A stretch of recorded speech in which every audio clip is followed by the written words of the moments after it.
we understand why, because you have these right-wingers who claim to be evangelicals and loving Jesus, and they want to say, oh, Christians are being persecuted. This is also part of Donald Trump's whole MO by saying, oh, Christians are being persecuted. Look, they think Christians are being persecuted in the United States.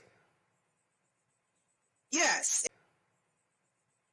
Yes, and in fact, this is part of his base where, it's driven by the fact that I have a lot of Christians. In fact, a lot of them are deeply influential when it comes to galvanizing the black vote and the brown vote to justify why they should support me. So I think this is something where they want to go global with it. But again, they're using the wrong person. When it comes to celebrity diplomacy, the point is to shape global policy, and this is not the right approach. You got to look at history. Like, for instance, you could use someone like a Reverend Jesse Jackson, who had a whole bunch of access to foreign leaders and governments to make a difference. But here it's not. All it did was agitate the Nigerian government, and it has no influence here. All it did was pretty much raise awareness because she had 26 million followers, but it did not make a difference.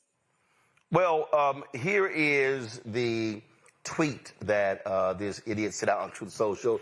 If the Nigerian government continues to allow the killing of Christians, the USA will immediately stop all aid and assistance to Nigeria and may very well go into that now disgraced country, guns a-blazing, to completely wipe out the Islamic terrorists who are committing these horrible atrocities. I am hereby instructing our Department of War to prepare for possible action. If we attack, it will be fast, vicious, and sweet, just like the terrorist thugs attack our cherished Christians, warning the Nigerian government better move fast. He might want to slow down, Asha, because last I checked, isn't Nigeria number 4 in sending oil to America? Yes, and also, too, that's a very cavalierish approach. As I said, I told Newsweek, he should not necessarily put defense on the table. It should be approached through diplomacy, working very closely with Nigerian government and also those of leadership and influence in the area. So approaching it with a hammer is not necessarily the right one. But I think what we're seeing is a pattern here. It's the same thing what you're seeing as far as the gunboat diplomacy that's being conducted in Venezuela. We start off harsh, and then we try to get soft over time. And also, just going back to the Nicki Minaj issue, she does not have influence when it comes to Nigeria, nor foreign policy in the United States. So you need to treat all these issues the same way. Would you bring her to the peace accords in Egypt to resolve the issue in the Gaza crisis? No.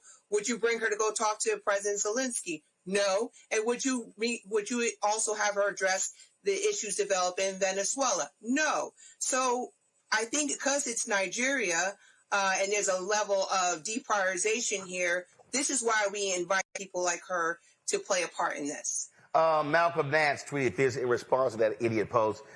Is Trump effing high? Nigeria is the most populated country in Africa with 237 million people. Also, it's 45% Christian. That's 106 million Christians. He said the Gulfian has been fighting a counterinsurgency against Islamic terrorists for decades. Nigerian Muslims murder, kidnap, attack disproportionately in the north, which is why we were helping them stop Boko Haram. Get this demented old fool off the Adderall and off social media. That's right.